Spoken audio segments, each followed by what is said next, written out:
Here we are. This is Matt Gurney of The Line. This is the first regular episode of On the Line. We are incredibly excited to be bringing this to you. We did a 4-episode preview of this series last year. It took us until now to get it running. This is where myself and Jen Gerson and other people in the broader Line family will sit down for extended one-on-one conversations with interesting people with interesting things to say about the news. And wouldn't you know it, the entire plan we had for the first episode had to be binned because what a weekend we just had. One of the most wild news cycles I can recall in my life. And what you're about to watch reflects our best efforts to keep up with it.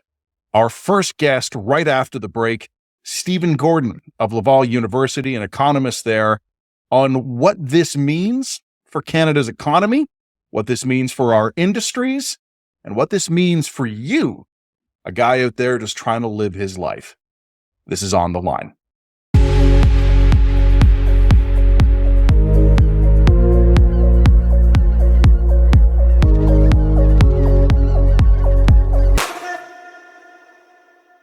This message is brought to you by the Motion Picture Association of Canada. For decades, Ottawa controlled what is Canadian and what isn't when it comes to series and movies available to Canadians. The rules are out of date and costing Canadians opportunities. It's time for Ottawa to focus on helping Canadian film and TV workers and encourage efforts to showcase Canada. More opportunities for Canadians, more common sense. Your choice, not Ottawa's. Learn more at mpa-canada.org. Well, we have our first victim. My friend and old colleague, Stephen Gordon from Laval University, where he's a professor of economics, had reached out to me like a madman after we announced On the Line, and he had volunteered himself to come onto it. And I was excited for that because Stephen and I have worked together before. He was a columnist when I was the comment section editor at the National Post, and he's smart and he's funny. But I kind of, in my mind, it was, yes, we'll put him on the list and we'll get to him when it makes sense to. And then this past weekend happened. I threw out the entire plan for our inaugural episode of On the Line as a standing series. And here we are. Stephen, I'm almost at a loss for words, which is a bad thing when you're in this job doing this. But I guess I'll start with a very basic question, and we can get in kind of the emotional thoughts and feelings element later. But what is a 25% tariff on Canadian goods, 10% on energy? What is that going to do to our economy? Like in very kind of just basic observable terms, what's going to happen? There's kind of two different answers for that. One is if you're in the resource sector, this is basically going to be yet another hit. I mean, you're going to always just sell at whatever price you can. And in the United States, they basically see their prices of their resource imports, mainly petroleum, but also things like lumber and aluminum. Those prices are going to go up all of a sudden. And their problem is going to be, do we have alternative suppliers? And for things like oil, they don't. So those prices are just going to be passed along, just like they'd be passed along if the international price of oil went up. So they're just going to see oil and gasoline prices go up, especially in the Midwestern part of the United States, which is the part that receives Alberta's oil and which is all geared for refining and selling of Alberta oil.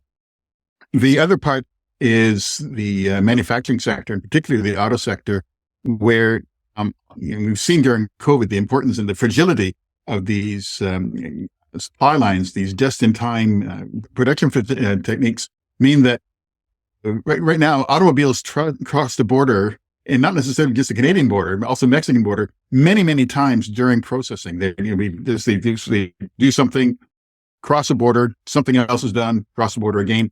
So if they're going to be applying 25% taxes every time it crosses the border, all of a sudden the entire just-in-time process that they have is going to be non-functional, and people are talking about the whole industry seizing up within a couple of weeks. So there's two things, the natural resource aspect and the manufacturing, very different answers. All of this is bad news. There's just no sugarcoating it. I like to think of trade as a form of technology. It transforms oil into cell phones. This is going to be a form of technical regress. All of a sudden, the machine that we've been using to generate income is going to not work as well. It's not going to stop working, but it's not going to work nearly as well. For me, and I take your point, and I'm going to have some follow-up questions on what this is going to do to the U.S. economy, but let me, wrap myself in the maple leaf just for a second here. I don't care. This is self-sabotage by the Americans, and I hope they come to their senses. I'm a guy who, on a weekly basis, either my wife or I will go out and we'll go grocery shopping. I'm a guy this year, the old joke about if you want to make God laugh, tell him your plans. Well, one of the things I was planning to do this year was buy a new car. I tend to buy cars and then I don't ride them into the ground, but I ride them for a while. And then kind of when they start becoming maintenance nightmares, I sell them while they still have some value and I buy something new. And this was going to be that year for me. And I'm not adding entire zeros to what I was planning to spend, but I'm adding digits. Mm-hmm. I'm revising that estimate up. Yeah, same car, but probably more money. Are you buying import? Possibly. Yeah. I mean, these are all the things I'm thinking about now, right? Subarus and Toyotas are going to start looking awfully good. In terms of, international travel, heading down to a sunny destination, I suspect my Canadian dollars are going to look awfully puny by Wednesday compared to today. So without even looking at the geopolitical ramifications, and I'm not trying to make this all about me, but speaking me as a representative Canadian, how is this going to hurt me? How's this going to hurt you? How's this going to hurt our kids, our parents, our in-laws, etc.? Income's going down and buying power is going to be reduced. Certainly things like we're already seeing, the foreign exchange market's already factored in a lot of this. The Canadian dollar has depreciated, which means that, of course, all kinds of imports are going to be more expensive. Foreign travel is going to be more expensive. So right there, you're going to be losing buying power. That if you were planning on, going to go see the shows in New York, that trip is going to be a lot more expensive than you might have thought. So yeah, that's one of the big things. It's like this thing about trade, generating income. It's going to generate a lot less income than it used to because we won't be able to buy as much before. I saw on Sunday morning, it was from BMO, I think. It was one of the big Canadian banks where they had an updated forecast out where they've shifted their guidance considerably. And one of the things they're expecting is a series of fairly aggressive rate cuts by the Bank of Canada. What about inflationary effect here? I mean, if you start just making everything I buy more expensive, are we going to undo 2 years of slaying inflation by Tuesday? I mean, it's not, again, it won't necessarily be sustained. This is the thing, we have to make the distinction between a one-off change and a sustained. Inflation is sustained. This is going to be like one of those things where, like when we introduced the GST, all of a sudden inflation went up by a couple of points. 12 months later, it came off because it happened 12 months ago. So a lot of this is going to be just one-off things. So yeah, a lot of prices will go up, but won't necessarily be sustained inflation. One of the reasons for for the Bank of Canada to continue reducing the interest rates would be just because they see that demand is going to be weakening. They're going to want to find ways to a weaker dollar means stronger exports. So to a very great extent, the cheaper Canadian dollar is going to offset a lot of the effects of those tariffs, and maybe even completely, so that we would still be sending the same amount of stuff across the border, just not getting as much money for it. I have to be vague here just because I'm about to share a personal anecdote with you not even my personal anecdote, someone else's. I know a guy, and we'll leave it at that. And this guy's family is in Canadian Natural Resources, and they do a little bit of the upcycling of the material. They dig it out, they refine it into sort of a bulk form, and then it's shipped abroad for further processing, refinement, and then use in materials. And I had asked him just casually over the holidays when I saw him, I'm like, what are you guys doing? Because it's a family business for generations. And he says, we're going all out. He goes, we're running 3 shifts. Like, we're going insane right now because our American consumers who really, to your point before, Stephen, there's no other supply for this stuff. And they are buying. We cannot, that's exactly it. We cannot get the stuff out of the ground fast enough. And then the moment this thing bites, they're going to stop. And we've already talked to them. He said they're going to start again when our dollar tanks enough to erase the difference. So he goes, I don't know. It's going to be like a frantic 2 or 3 months of digging and smelting and then shipping, and then a month or two off. And then probably he's hoping in a month or two, if this hasn't been resolved politically, that the exchange rate difference might have made his export business competitive again. Yeah, things, for the actual consumer, for normal people, for everyday people, the effect of the exchange rate really doesn't affect, much of our costs that much. Like we call the pass through. That is actually quite a weak phenomenon. You ordinarily expect the Canadian dollar depreciates, imports become more expensive. Those imports are part of everything else. So that, well, yes, but imports are like, okay, let's say cover like a quarter of all all spending, and so like you have a certain fraction of that, and then a quarter of that. I'm old enough to remember the 1980s, 1990s, when we saw the Canadian dollar just depreciate a lot as well. And it really didn't affect personal purchasing power that much. So we might, I'm not saying it's not going to be good. Like we're going to see a lot of the prices of a lot of imports, certainly, all of a sudden, like, produce from California might not be so good anymore, but it won't be quite so bad. It's not going to see everything jump up by 25% or something like that. We're going to see some increases, but that effect of the exchange rate onto consumer prices is actually quite muted. So it's not quite so. One of the things I remember from COVID was in the initial weeks, like right when it was just hitting, there was a lot of uncertainty about what was going to happen to the economy. And the range of scenarios was we muddle on with some inconvenience and pain to rapid systemic collapse. And we didn't know what it was going to be. What is a high-low scenario for this? And I'm going to throw a curveball question at you a minute here, but what is sort of a short-term best case scenario versus like a short-term worst case scenario? And the curveball I'm going to throw at you in a minute is escalation. But assuming no escalation, let's say we're just kind of going with what's been announced. What's your range of concern here? What's low, what's high? Right now, it'd be basically a garden variety recession. When the United States goes into recession, their demand for imports falls off. That hits us. We have a recession too. That's that. This is not unusual. We've seen this before. Of course, the reason why the imports drop off is different. Okay, there's actually a policy choice instead of just reflecting market conditions. After that, I guess this gets begin to a even worse recession, and then we'll have to start thinking about, well, if we can't find export markets there, we have to be a bit more cooperative with the European Union and things like that, because one reason we don't trade very much with the European Union is that they impose conditions that we're just not ready to do yet, because actually the European Union imposes extremely liberalized rules for trade. There's much greater free trade within the European Union than there is within Canada.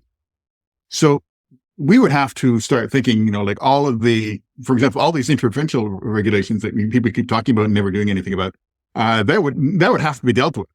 The European Union is not going to say, there's no way we're going to accept 10 regulators for this thing. We already have one regulator for the entire European Union. That's going to be the one you're going to use. So we have to be, start to get ready for that kind of a conversation. Is it really that important to have, 10, regulatory agencies to preserve just what exactly, when faced with this kind of a situation? You joked a minute ago about being old enough to remember the 80s and the 90s. Well, I'm old enough to remember being your editor when one of the topics that was really eating up a lot of attention in this country was the notion of a single national securities regulator. And it feels like we talked about that for years. And I'm going to be honest with you, I have no idea if it even happened or not. Like, do we have one yet? No, no.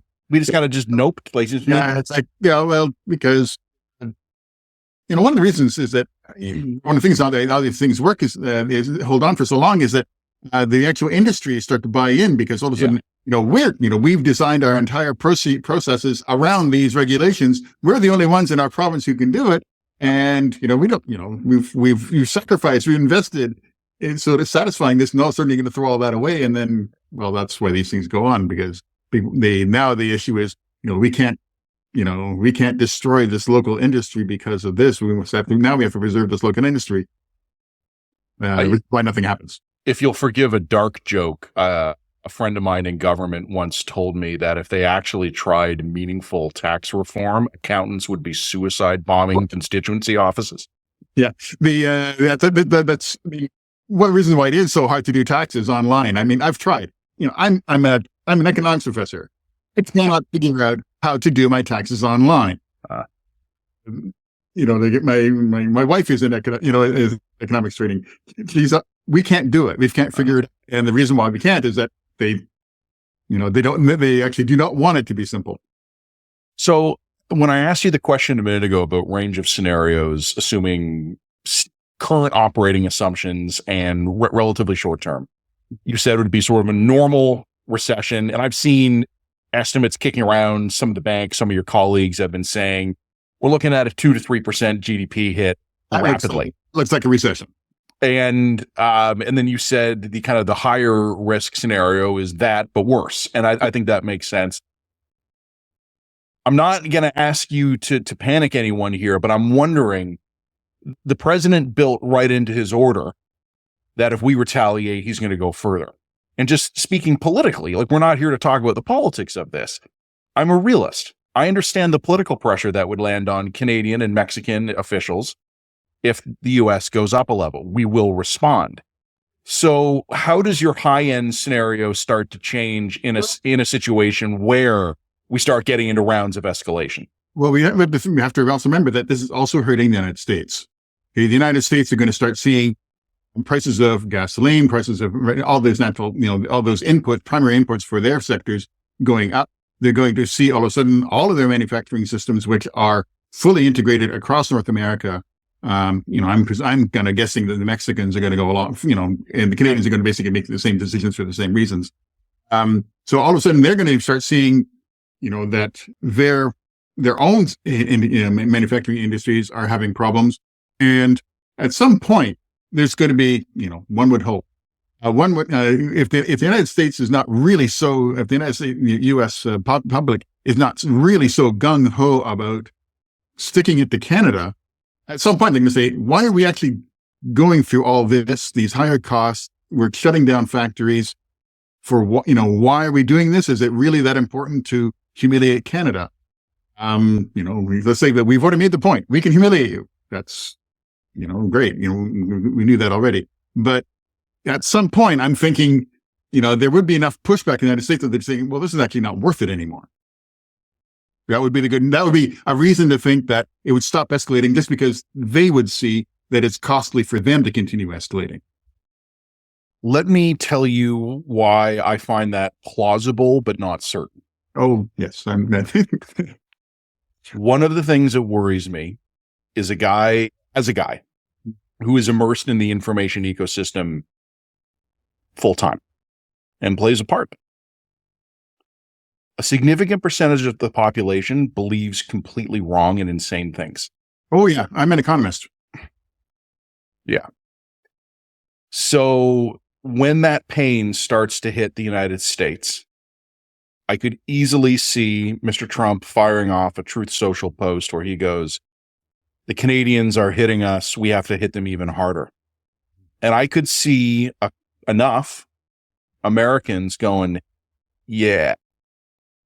And the other wild card is, I was having a conversation just this weekend about that with some friends of mine who are suddenly sounding less confident than they were 2 or 3 months ago.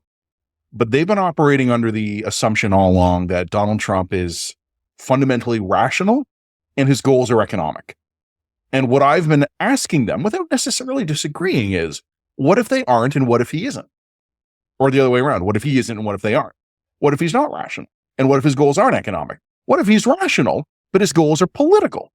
And what I'm wondering is, kind of, if it just comes down to cardio, the Americans can outlast us in a trade war. The thing is also that all these costs that I'm talking about in the United States, those are the ones that are self-inflicted. this is nothing to do with whatever kind of retaliation Canada does. Yeah. I mean, like, what are we going to, like the kind of things we can do. I mean, okay, we're going to stop buying, the LCBO and the SRQ are going to stop buying, American, booze. I mean, this is really low grade stuff. So the costs of the U.S., the cost of the trade war to the United States are a direct result of their own actions. They would see, okay, that tariff is adding price of 25%. That 25% is being passed on to our own people. The Canadians didn't do anything there. So a lot of this would, it's not necessarily the U.S. would be reacting or suffering from Canadian measures, because the Canadian measures, we can't hurt them that in any measure way. Like, in a particular industry, maybe. But I mean, just the relative, what I call the false, relative forces are just so out of whack that, I mean, we can't, there's nothing really we can do that would hurt them that much. They're doing it to themselves. And that is basically our only hope, is that they realize that they're the ones who are banging their own foot with the hammer. I think you were reaching for the military term correlation of forces. There we go. Yeah. And I don't like our odds in that kind of fight. No, but that, once again, that's not where their hurt would come from. The hurt would not coming from us. Their hurt would be almost entirely self-inflicted. I want to ask you a question, and I think you've just partially addressed it, but I want to lock this down to make sure I understand it. You were talking a minute ago about booze on shelves, and I've heard other things like forbidding American firms from bidding on procurement contracts and things like that. Is that what a non-tariff measure is? Because I've heard that term floating around. It's like, we're going to hit them with tariffs and other non-tariff measures. What's a non-tariff measure? Basically anything that would, discourage or prevent a trade that doesn't involve tariffs. So yeah, like, boycotts, or just, regulatory changes that all of a sudden say that, for example, procurement, that's not they no longer will, no longer take, orders from U.S. firms, any kind of new regulation that basically shuts out U.S. suppliers from Canadian markets. And there's lots of them out there. Like a lot of regulations. If you look really hard, the goal of the regulation is not to ensure the security and safety of the Canadian consumer. It's to ensure the security and safety of the Canadian producer. One of the ideas I had, and you can tell me if this is smart, crazy, or somewhere in the middle, but this is me just being a non-expert here. Why would Canada retaliate with tariffs, which are going to be paid for by Canadians, when we could just go bonkers on non-tariff measures? Like, are there truly insane things we could do that would freak the Americans out that I wouldn't pay for at the grocery store? I mean, you can start thinking about all of a sudden turning off the, shutting down the electricity grid. Mm-hmm. Or forbidding oil exports, things like that would be, crazy. I honestly don't know the answer to what extent, somebody throwing a few switches in Ontario and Quebec would basically put the U.S. Northeast into a blackout. But I mean, that would be something. It's like, okay, what's this, all of a sudden, your Super Bowl weekend. Oh, wouldn't that be fun if it was in a blackout? And bring it back on again, just to show. I don't know to what extent that would be smart, because at some point they would just, in the long, it would work all these things would work in the short term. In the long term, we can adjust. Everybody can adjust. We will adjust. If these things turn out to be permanent, it's like, okay, fine. We're going to have to figure out, other ways, for a lot of that fresh fruit that we're just getting from California. Or we're going to have to build a lot more greenhouses. We can do it in the long run. I mean, we can do, we entered World War II with no military capacity whatsoever. We left World War II with a massive amount of military capacity. It was done in 5 years. We can do this given enough time. I just hope we don't have to. This is more of a political question than an economic one. And I'm only posing it to you because you've opened the door. Counterpoint. No, we can't. Well, And one of the things I've been kind of waiting for just in recent years, kind of look at the last 5 years, COVID, convoy, Ukraine, October 7th, end of Trump 1, start of Trump 2. We've been getting every conceivable signal that the world's turning nastier, more unstable. And I keep looking around for signs of any tangible, meaningful reform of Canadian state capacity. I don't have much. Well, and is this, like, it's possible that this is what it takes, that this is the moment where we kick into gear here. One of the other concerns I have, though, and I've written this before, is that not only have we broken the system, we've broken the tools we would use to fix the system. And I don't know if this country can pivot on a dime anymore. I mean, it's kind of hard to say because, it is very hard to say because we haven't had to do it yet. And,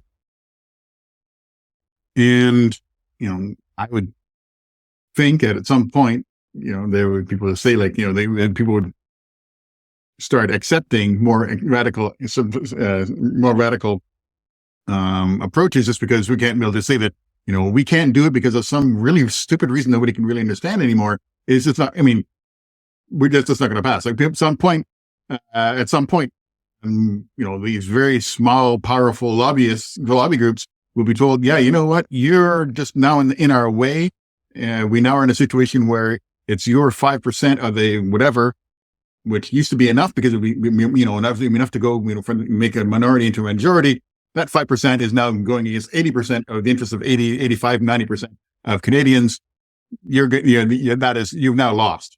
So a lot of these political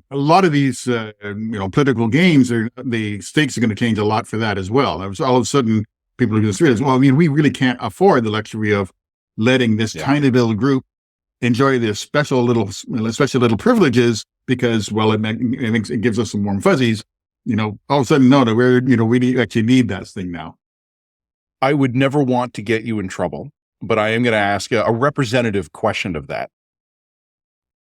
Does Canada, the nation, now have the political cover or what we used to call the social license to ram a pipeline east through Quebec? See, that to me is just one of those great examples of I've been pleasantly shocked how Quebec leaders, including overtly nationalist Quebec leaders, have been wrapping themselves in the maple leaf. I think there's been this understanding of, the only special deal we're going to get is in this federation. We're not getting a special deal with that guy. And I think there's been a rational response to that. Yeah. So what I'm wondering is if the next Council of the Federation meeting concludes the top national priority is a new Alberta to Atlantic pipeline, first of all, to replace fuel imports that Ontario in particular gets from the United States, also Quebec, but then also gives us new eastward trade markets. Well, it's not clear. Well, this is something I really don't know. It's not clear you need to go all the way to St. John, New Brunswick with the pipeline. It might be enough just to get to Sarnia or whatever. The Kingston pipeline, yeah. Yeah, so something to something just into Southern Ontario because once that would be one something. So, the Energy East economics were always kind of dodgy. And it's going to really be a case of, once again, will it even be necessary? Because we're kind of assuming the United States is going to stop buying U.S. Canadian oil. Well, are we sure about that? At some point, will they really find a way to, replace Canadian oil with, something else? Produce more of their own, maybe. But we do produce. Think we are their number one source of imported oil. That's going to be hard to replace. Do they really want to, go back to getting it from the Saudis again? I have two more questions for you, and they're the same question, but they're aimed at different groups. I mentioned a minute ago the Council of the Federation. We've talked about provincial governments, talked about the federal governments here. Agreeing with your point that I don't know how long this is going to last, no one does. What are the things that state, Canada as a state, whether it's the Council of the Federation, the provincial leaders, the national government, what should we do? And I just don't mean in terms of retaliation. I mean, does this provide a wake-up call? Like, we've talked a little bit about interprovincial trade barriers here.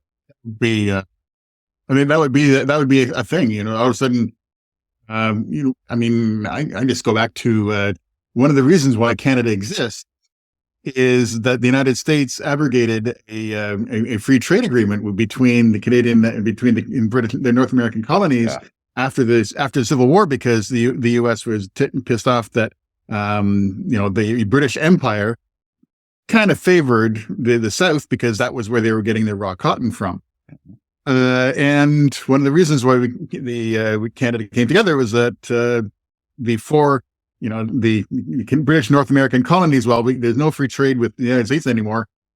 I guess we'll just sort of try free trade with each other and start with that. And so that was, one of the reasons for Confederation existing in the first place. Maybe we can actually get back to that.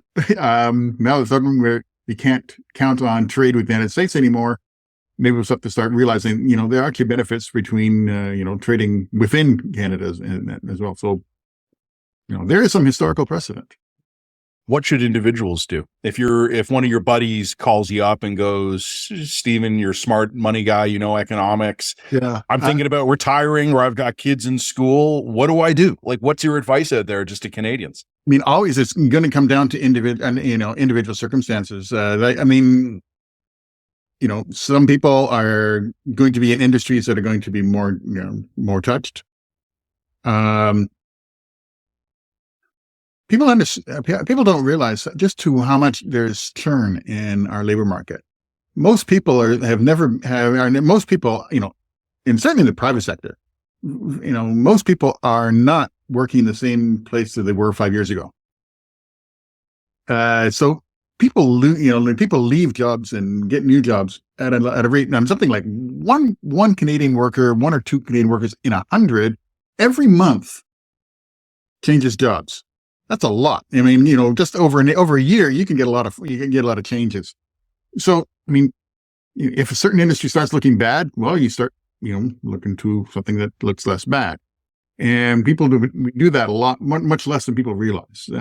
So, you always just you just look at your own situation, react the best way that seems fit. I mean, there's no way that one size fits all. Some people are going to be in sectors that are not at all touched. I mean, I'm in one.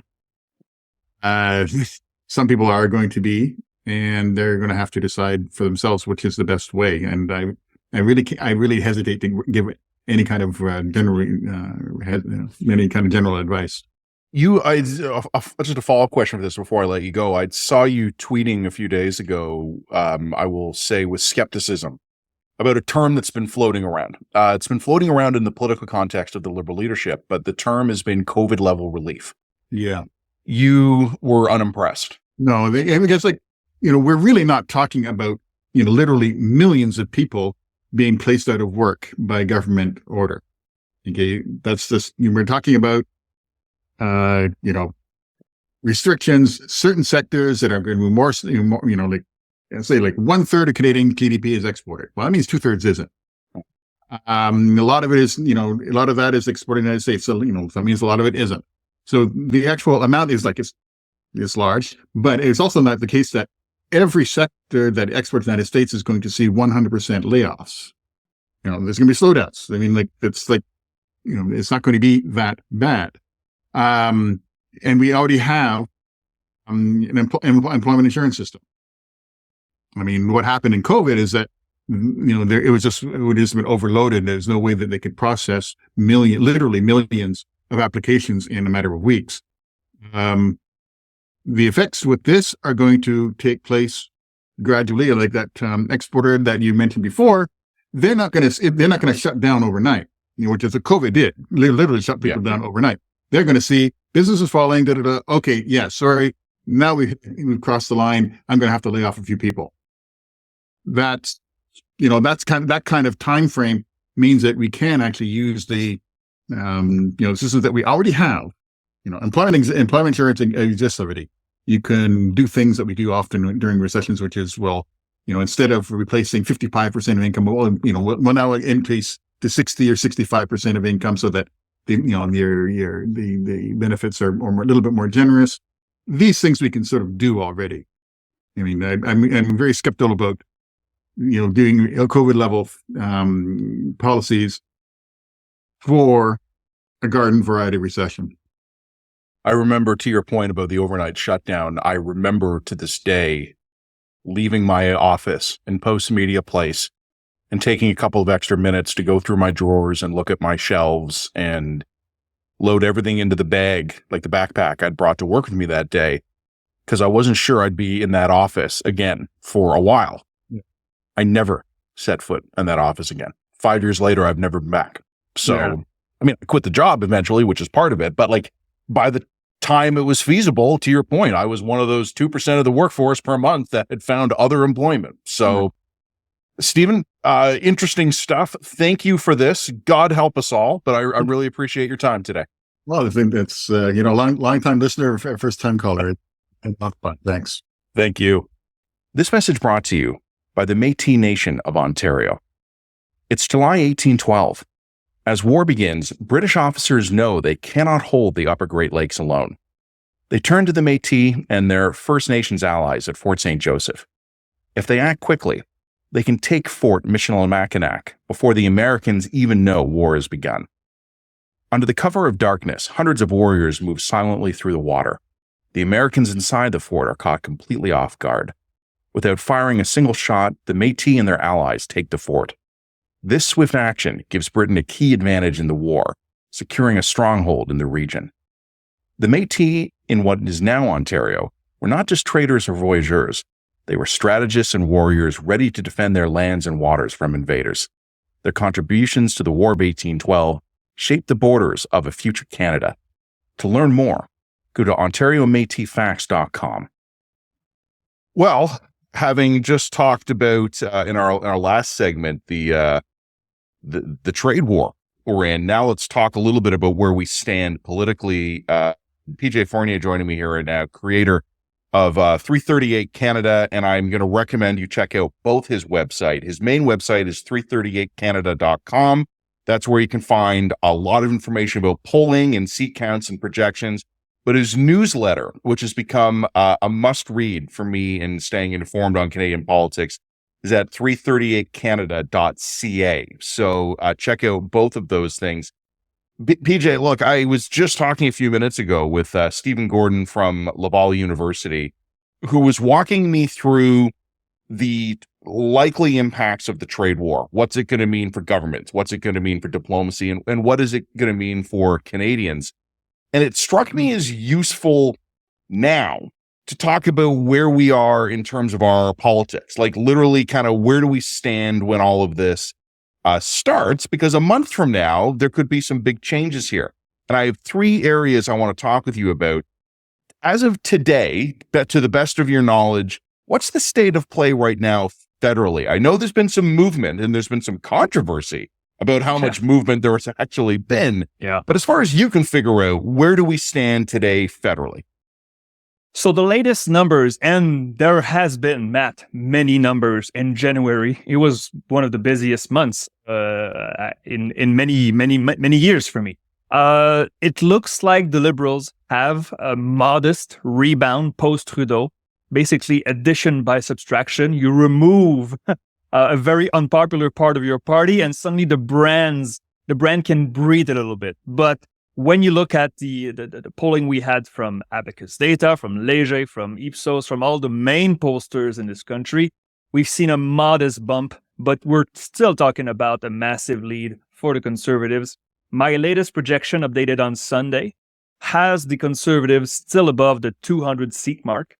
But suddenly the Liberals are not in a battle with the Bloc Québécois for second place. They are a distant second, but they are a clear second as well. The NDP has taken a hit. The NDP numbers move a little bit. They go from 20, they go to down 17. It oscillates a lot. But right now they are in a dip. And I have them right now at 15 seats nationally, which would be a loss of 10 seats for the party. Bloc Québécois first place in Quebec, although it's not a dominant first place, but it's still a clear first place, especially among francophones. And that's the landscape right now. With many events to come, I'm sure that will change the landscape over the winter and spring. Yeah, and it's already been, I think we can say politely, a pretty wild 6 weeks. We've had the Prime Minister announce that he has, not that he's resigned, but he would be resigning.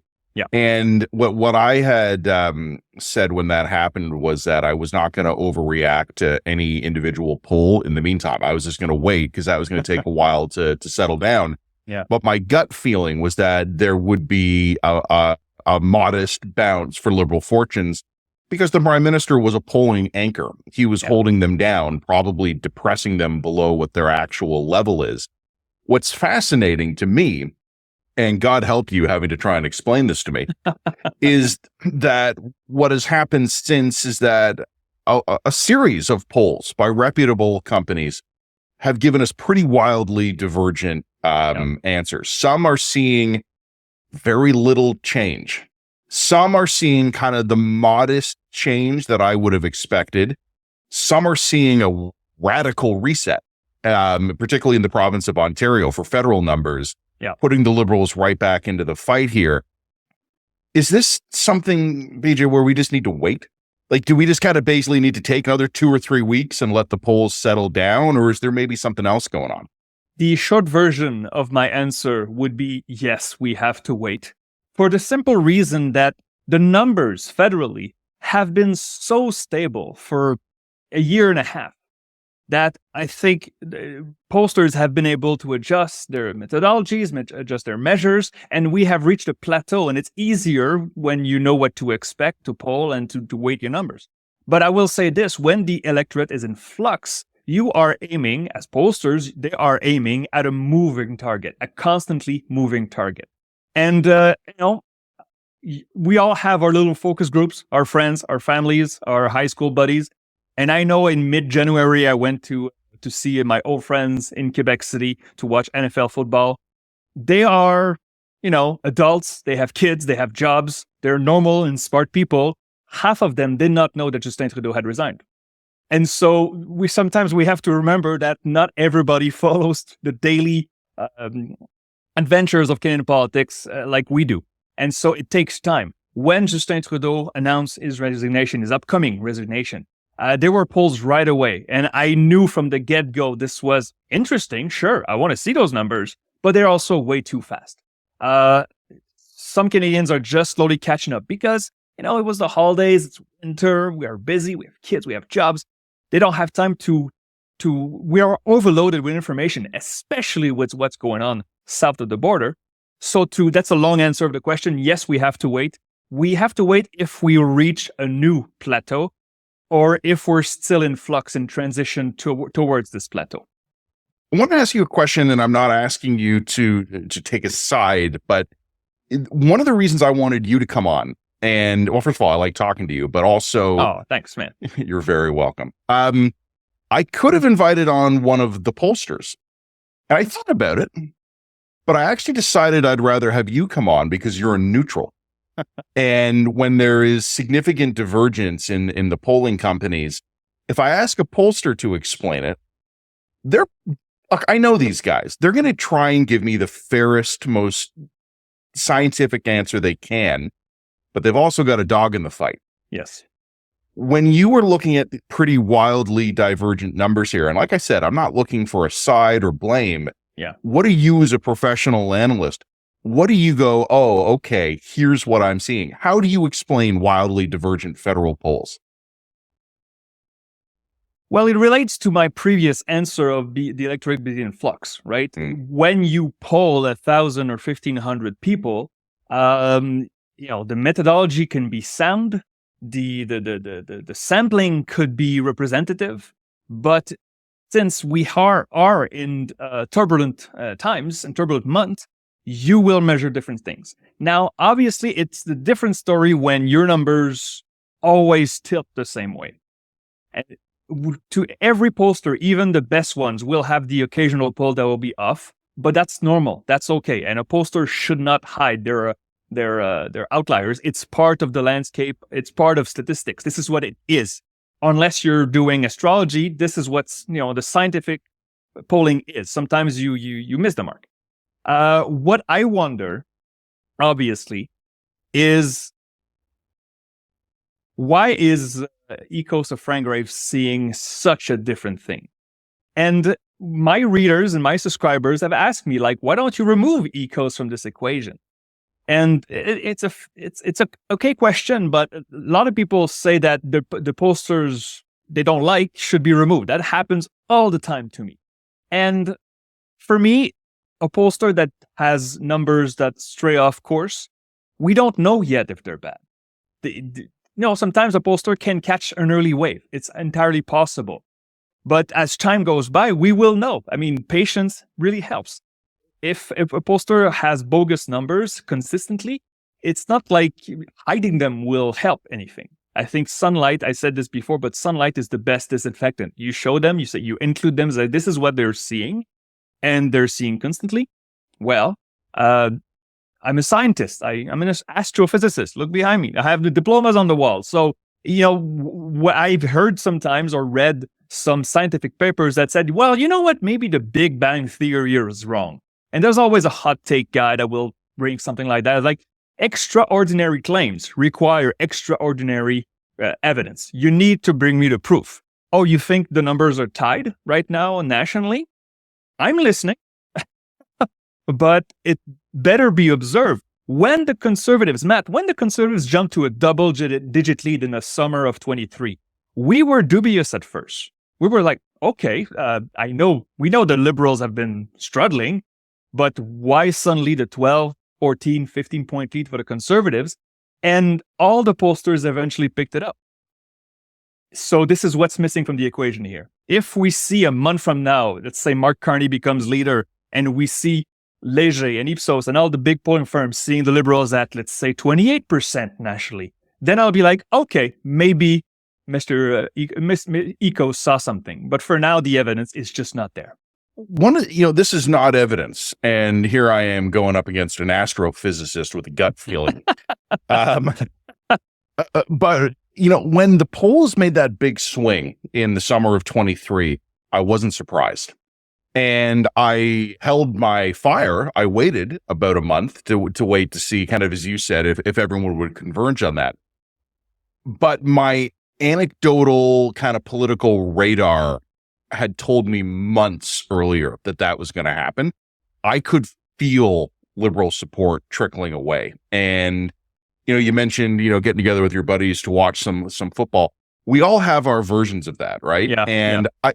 I try not to talk about the news. I try not to talk about politics. Like when I'm out with friends, I don't want to talk about work, But what was happening was that I was noticing people who were apolitical, who were not really into the news, who would normally never bring up my work to me. They could not talk enough about Justin Trudeau and Liberals and the cost of living and mortgages and crime and grocery bills. And I was in a position where, the first time it happened, I was like, well, that was weird. The 10th time it happened, I was starting to wonder if something was going on. And the 100th time it happened, I was waiting for the polls to change. When I'm looking at some pollsters right now telling me there's been a big polling shift, okay, maybe. But I haven't heard one thing out there in the real world that tells me that's happening. Except probably, like I said, I do expect there to be a modest bump because Justin Trudeau is particularly unpopular. But anything beyond that, if it's happening, I haven't seen it.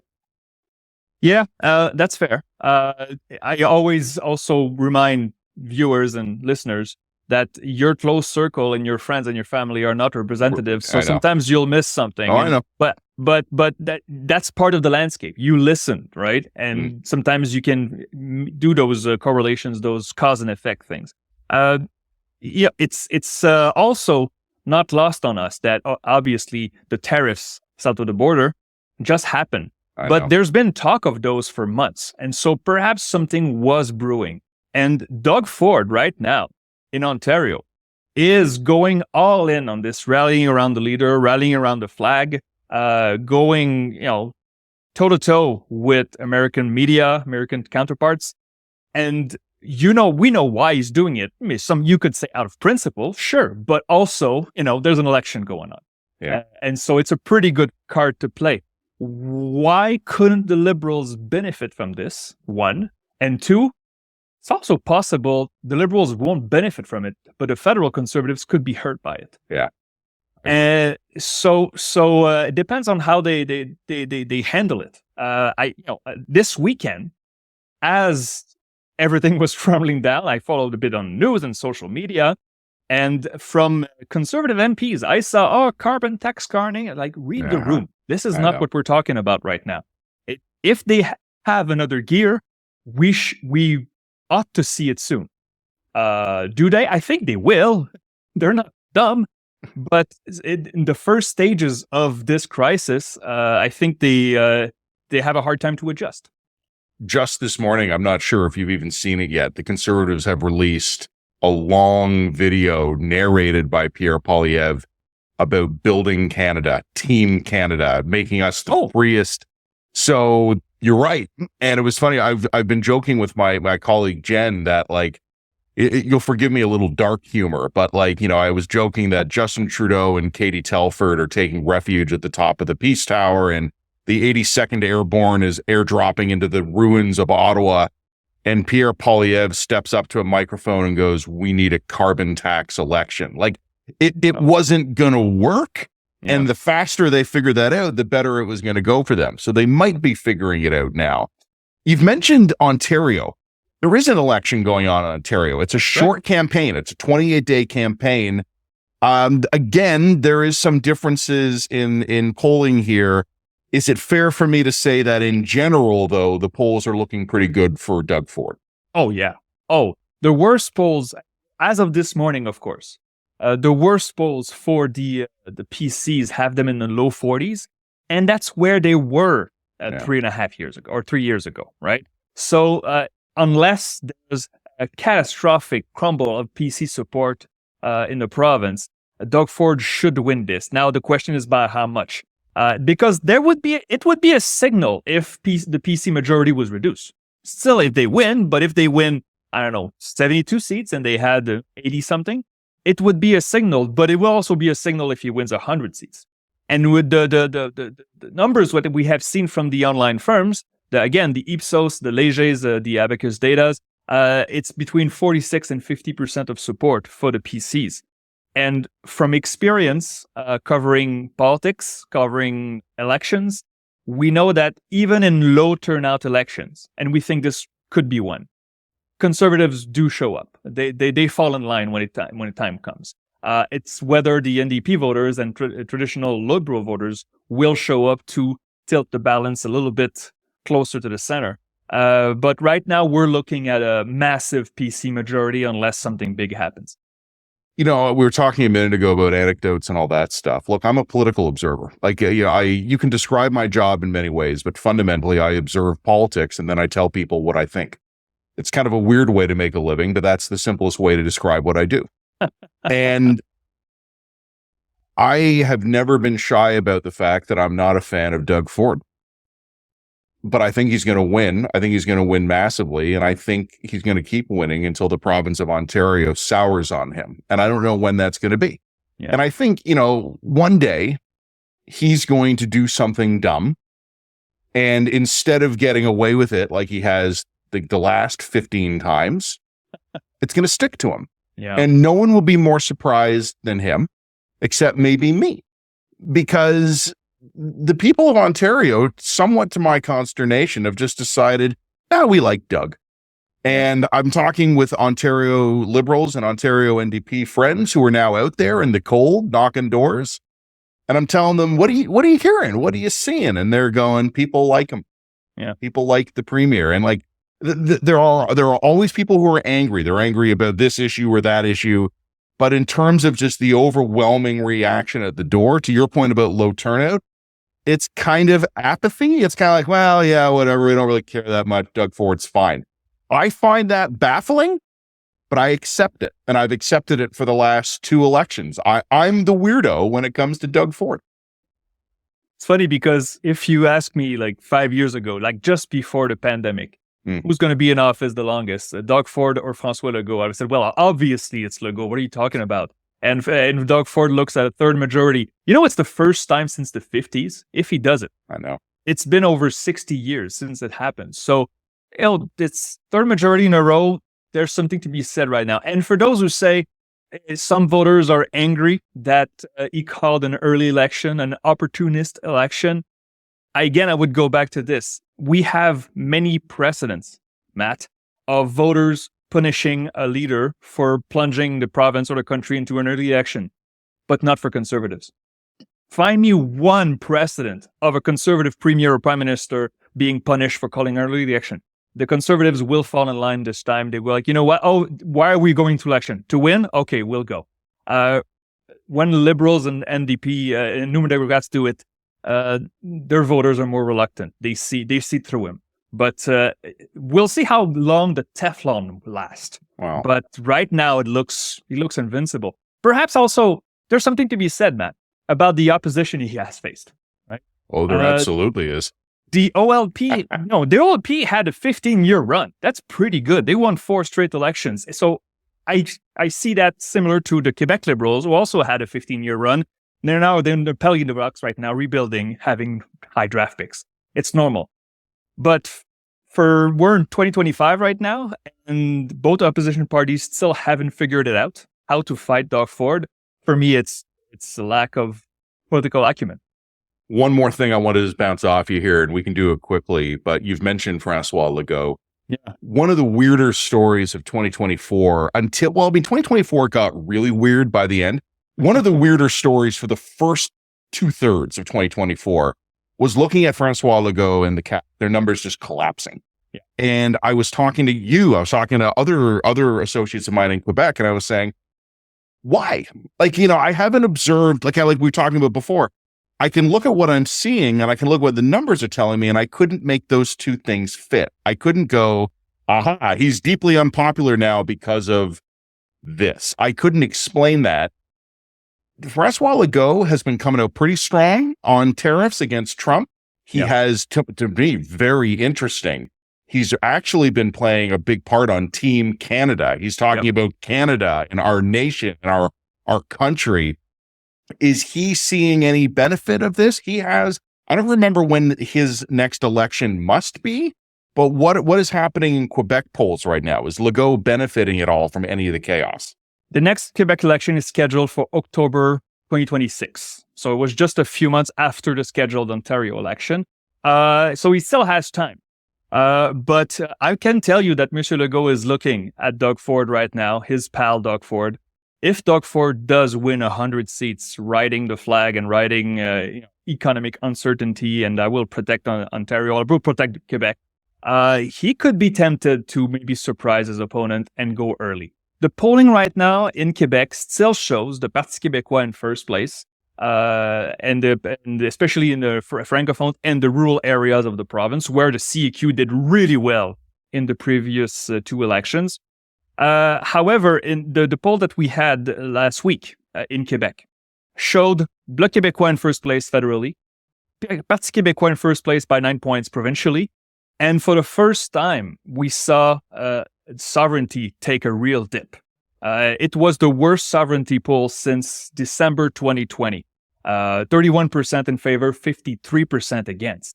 And so there's a lot of soft support for the Parti Québécois. I think the leader of the Parti Québécois, M. Plamondon, has been doing very well, but he's facing economic uncertainty, and that's been really what hurt the PQ historically.